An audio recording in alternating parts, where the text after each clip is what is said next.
नमस्कार, मैं एस्ट्रोलॉजर सीमा शर्मा अपनी एस्ट्रोलॉजी के YouTube चैनल पर आपका हार्दिक स्वागत करती हूँ।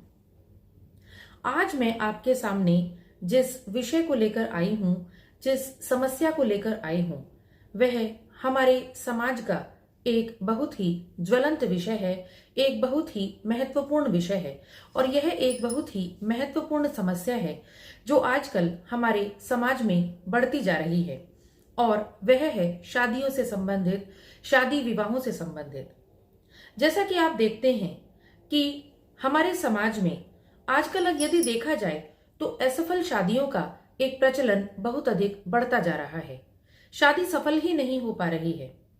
कुछ लोग इसका कारण समाज का बदलाव मानते हैं, कुछ महिलाओं में शिक्षा की वृद्धि को मानते हैं, कुछ महिलाओं का आत्मनिर्भर होना मानते हैं। लेकिन यदि हम इसको गूढ़ तरीके से सोचें, यदि हम इसका अध्ययन करें तो हमें पता चलता है कि बहुत से ज्योतिषीय कारण ऐसे हैं जिनके कारण हमारे शादी विवाह में परेशानी आती है और कई बार व्यक्ति का वैवाहिक जीवन बहुत अधिक दुखपूर्ण हो जाता है। आजकल इतनी घटनाएं हो रही हैं जिसमें अक्सर तलाक जैसी समस्याएं पैदा होती हैं, पति पत्नी अलग हो जाते हैं, उनमें सेपरेशन हो जाता है, या कई बार बहुत सी घटनाएं मैं ऐसी देखती हूं आजकल अखबारों में या सोशल मीडिया पर हमें सुनने को मिलती हैं कि पति या पत्नी में से किसी ने आत्महत्या कर ली। ऐसा क्यों होता है? ऐसा इसलिए होता है क्योंकि कुछ कारण ऐसे बनते हैं जो उनके परिवार को ठीक से चला नहीं पाते। वो उनका वैवाहिक जीवन इतना अधिक खराब हो जाता है कि पति या पत्नी में से किसी एक को ऐसा कदम उठाने के लिए मजबूर होना पड़ता है। तो क्या आपने कभी सोचा है कि क्या इसके कुछ ज्योतिषीय कारण भी हो सकते हैं? जी हाँ, इसके ज्योतिषीय कारण अवश्य हैं। और हम कहते हैं कि आप अक्सर ज्योतिषी बोलते हैं कि आप कुंडली मिलाकर शादी कीजिए।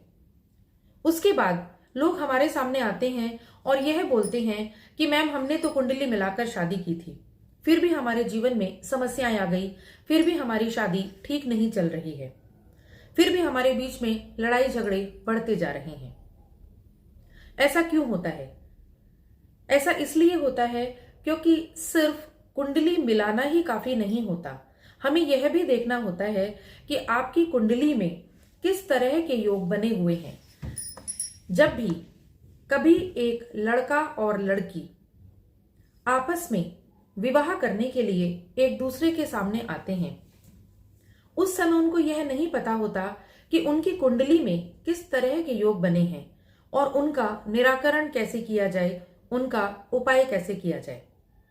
आज हम इन्हीं सब विषयों के बारे में, इन्हीं सारे योगों के बारे में चर्चा करेंगे। लेकिन उससे पहले मैं आपसे कहूंगी कि आप हमारे YouTube चैनल को सब्सक्राइब जरूर करें, लाइक और बेल आइकन का बटन जरूर क्लिक करें, जिससे हमारी आने वाली वीडियोस का नोटिफिकेशन आपको मिलता रहे।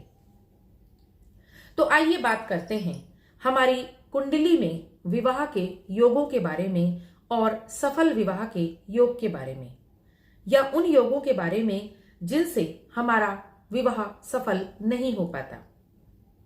मैं आपको पहले भी अपनी वीडियोस में बता चुकी हूं कि हमारी कुंडली में जो 12 घर होते हैं उनमें सप्तम भाव विवाह का कारक माना जाता है।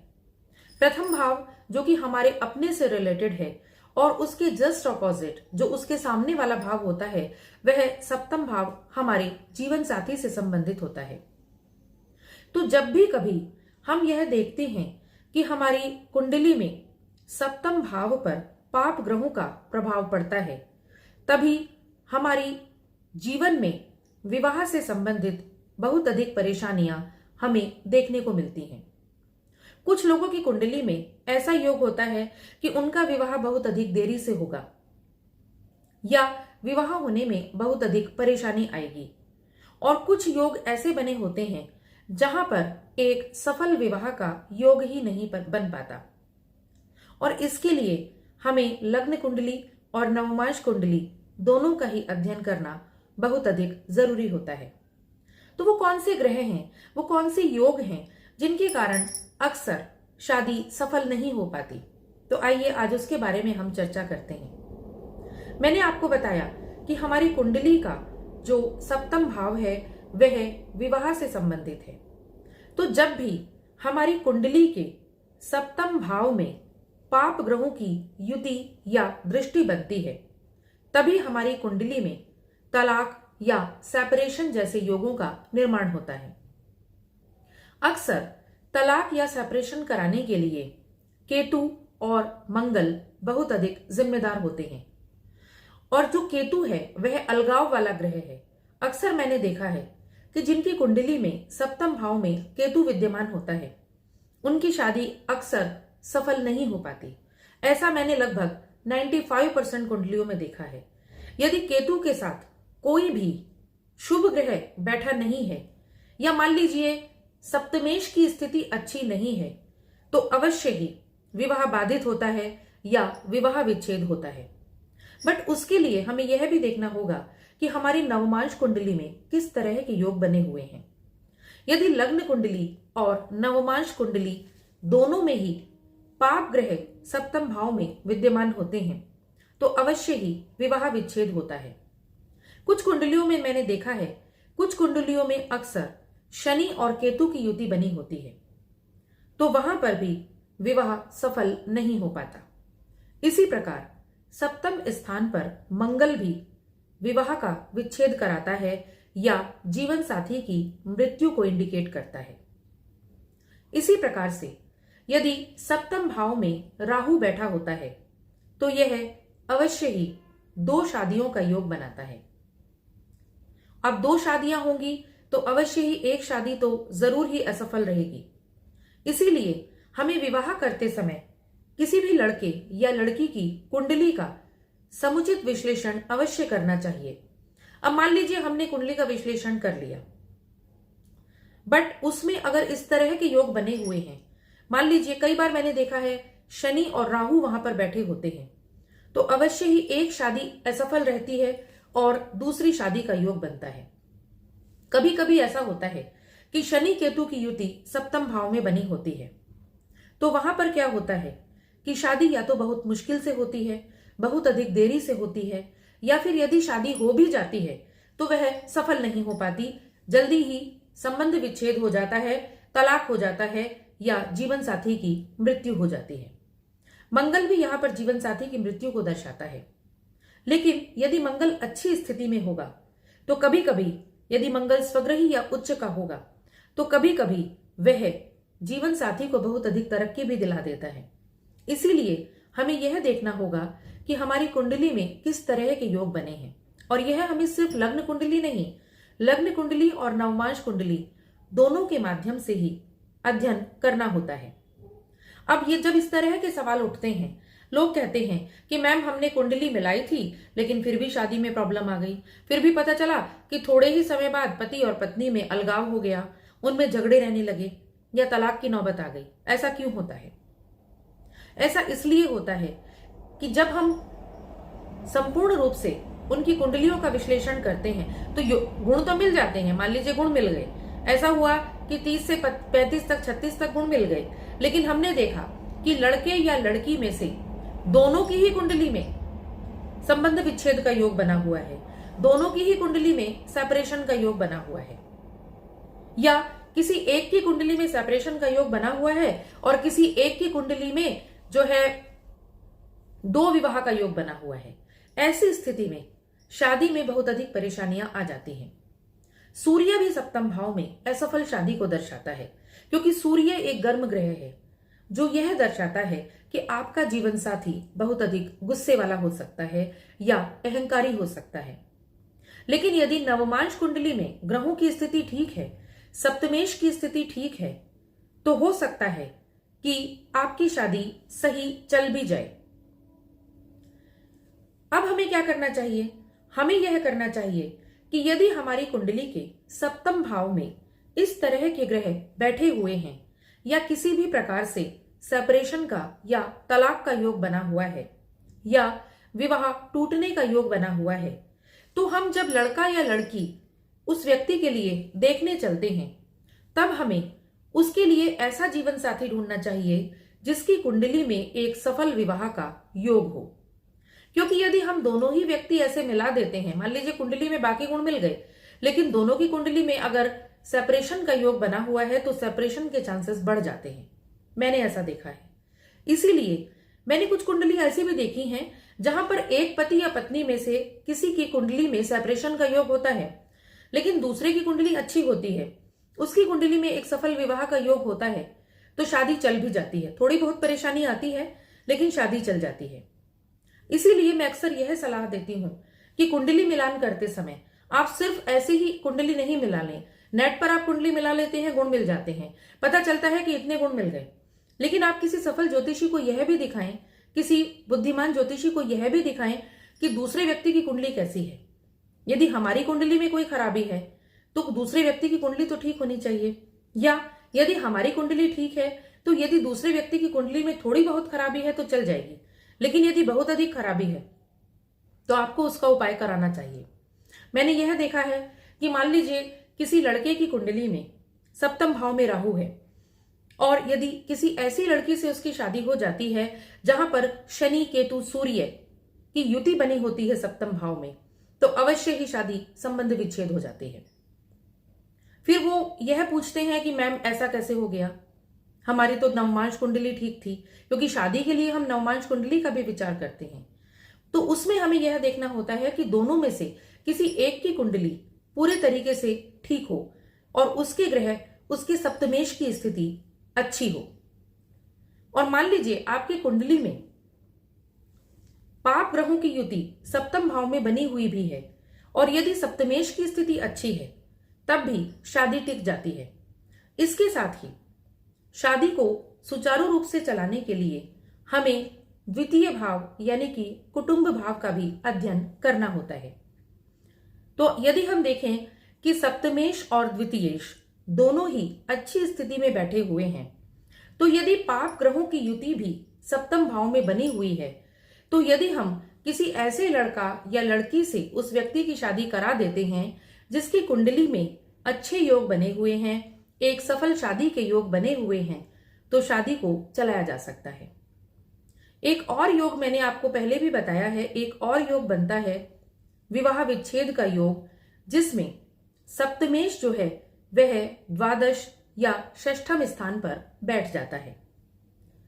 जब सप्तमेश द्वादश स्थान पर बैठ जाता है वह अवश्य ही पति और पत्नी के बीच दूरियां बनाता है, और जब सप्तमेश षष्ठम स्थान पर बैठता है तब वह दोनों के बीच में लड़ाई झगड़े या मुकदमेबाजी को दर्शाता है। तो यदि इस तरह के योग बने होते हैं तो हमें उसका उपाय भी करना होता है, और इसके साथ ही किसी ऐसे व्यक्ति से विवाह करने की कोशिश करनी चाहिए जिसकी कुंडली में एक सफल विवाह का योग बना हुआ हो। तो मैंने देखा है जब इस तरह की कुंडली मिलाकर, इस तरह से जब कुंडली मिलाई जाती है और दूसरे व्यक्ति की अच्छी कुंडली देखकर शादी की जाती है, तो कई बार बहुत अच्छी शादी भी चल जाती है, एक सफल विवाह भी चलता रहता है। अब आप कहेंगे कि मैम क्या करें, हमारी तो विवाह हो गया, हमारी तो शादी हो गई, अब हमारी कुंडली में दोष है तो अब क्या करें, उस समय तो हमने नहीं देखा। लेकिन उसमें भी घबराने वाली कोई बात नहीं है। यदि आपकी सप्तम स्थान पर पाप ग्रहों की युति बनी हुई है या पाप ग्रह वहां पर बैठे हुए हैं, तो यदि आप उनका उपाय कराएंगे तो अवश्य ही आप उनके दुष्प्रभावों से बच सकते हैं। मैंने देखा है कि उपाय कराने से अक्सर यह भी होता है, मान लीजिए सेपरेशन का योग बना हुआ है, पति और पत्नी के बीच सेपरेशन का योग बना हुआ है, ठीक है, और शादी हो गई और आपने उपाय कर लिए, तो कई बार मैंने सेपरेशन ऐसा भी देखा है, यदि आप अच्छे तरीके से उपाय कर लें तो सेपरेशन ऐसा भी हो जाता है कि पति या पत्नी में से कोई दूसरे शहर में जॉब करने लग जाता है, वो दोनों अलग अलग रहने लग जाते हैं, लेकिन दोनों में लड़ाई झगड़ा नहीं होता, दोनों की वैवाहिक जीवन सुचारू रूप से चलता रहता है। तो इसीलिए हमारा जो उद्देश्य है कि हमारा वैवाहिक जीवन ठीक तरीके से चले, तो मैं यह सलाह दूंगी कि यदि वैवाहिक जीवन को सुचारू रूप से चलाना है तो पहले तो जरूरी यह होगा कि हम विवाह, लड़का या लड़की का विवाह करने से पहले ही हम दूसरे व्यक्ति की कुंडली को देख लें कि उसमें इस तरह का कोई दोष तो नहीं बना हुआ है, और यदि हमारे बच्चे की कुंडली में ऐसा कोई दोष बना हुआ है, मान लीजिए 2 विवाह का योग बना हुआ है या सेपरेशन का योग बना हुआ है, तो आप उचित ज्योतिषी से सलाह लेकर उसका उपाय भी कर सकते हैं। और मैं हमेशा यह कहती हूं कि समस्याएं हैं तो उपाय भी हैं, उपाय हर चीज का है। इसीलिए आप घबराए नहीं। यदि आपकी कुंडली में सेपरेशन का योग बना हुआ है या किसी भी प्रकार से आपका सप्तम स्थान जो है वह पाप ग्रहों से लिप्त है या सप्तम स्थान पर पाप ग्रहों की दृष्टि पड़ रही है, तो आप यदि उनके उपाय करेंगे तो एक अच्छे वैवाहिक जीवन की कल्पना कर सकते हैं, एक अच्छा वैवाहिक जीवन बिता सकते हैं। तो इसीलिए आप अपनी कुंडली का विश्लेषण विवाह करने से पहले और दूसरे व्यक्ति की भी कुंडली का विश्लेषण जिससे आप विवाह करने जा रहे हैं अवश्य कराएं। और सिर्फ गुण मिलान पर ध्यान न दें। गुण मिल जाते हैं, गुण तो ऑटोमेटिकली नेट पर मिल जाते हैं, आप गुण मिलाएंगे तो मिल जाएंगे। लेकिन जब हम देखते हैं कि दोनों में ही सेपरेशन का योग है तो वहां पर कई बार शादी चलनी मुश्किल हो जाती है। फिर लोग जो है ज्योतिष को दोष देते हैं कि हमने तो गुण मिला लिए थे फिर भी हमारी शादी में प्रॉब्लम आ गई। ऐसे ऐसे मेरे पास सवाल आते हैं कि मैम हमने तो गुण मिलाए थे फिर क्यों शादी टूट गई। फिर जब उनकी कुंडलियां देखी जाती हैं तो ये पता चलता है कि गुण तो 25-26 मिल रहे थे, लेकिन पता चला कि दोनों की ही कुंडली में जो है या तो डबल मैरिज का योग है या फिर शादी टूटने का योग है। फिर हम उनसे पूछते हैं कि आपने कोई उपाय किया था, तो वो बताते हैं कि हमें पता ही नहीं था कि कोई उपाय भी करना चाहिए था। कुछ उपाय ऐसे होते हैं जो लड़का या लड़की के विवाह से पहले भी किए जाते हैं। तो अगर विवाह से पहले ही उन उपायों को कर लिया जाए तो एक सफल शादी को आप सुचारू रूप से चला सकते हैं और अपनी परमानेंट शादी का आनंद ले सकते हैं। इसीलिए मैं आपको सलाह दूंगी कि अपनी कुंडली का विश्लेषण अवश्य कराएं विवाह करने से पहले और दूसरे व्यक्ति की भी कुंडली का विश्लेषण अवश्य कराएं, तभी आप विवाह करें। क्योंकि विवाह सिर्फ 2 शरीर का ही नहीं, 2 आत्माओं का मिलन है, 2 परिवारों का मिलन है। इसीलिए हमारे भारत देश की परंपरा को रखते हुए अच्छा रहेगा कि हम इस शादी जैसे पवित्र बंधन का सम्मान करें और इसकी मर्यादा को बनाए रखें। तो उसके लिए आपको ज्योतिष से बहुत अधिक हेल्प मिल सकती है।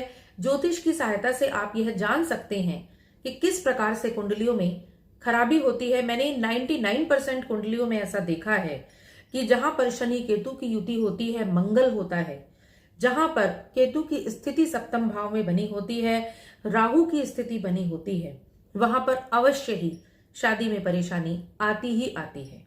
और ये उन लोगों के साथ होता है जो पहले कुंडली का मिलान ठीक से नहीं कराते या किसी अच्छे ज्योतिषी से सलाह नहीं लेते।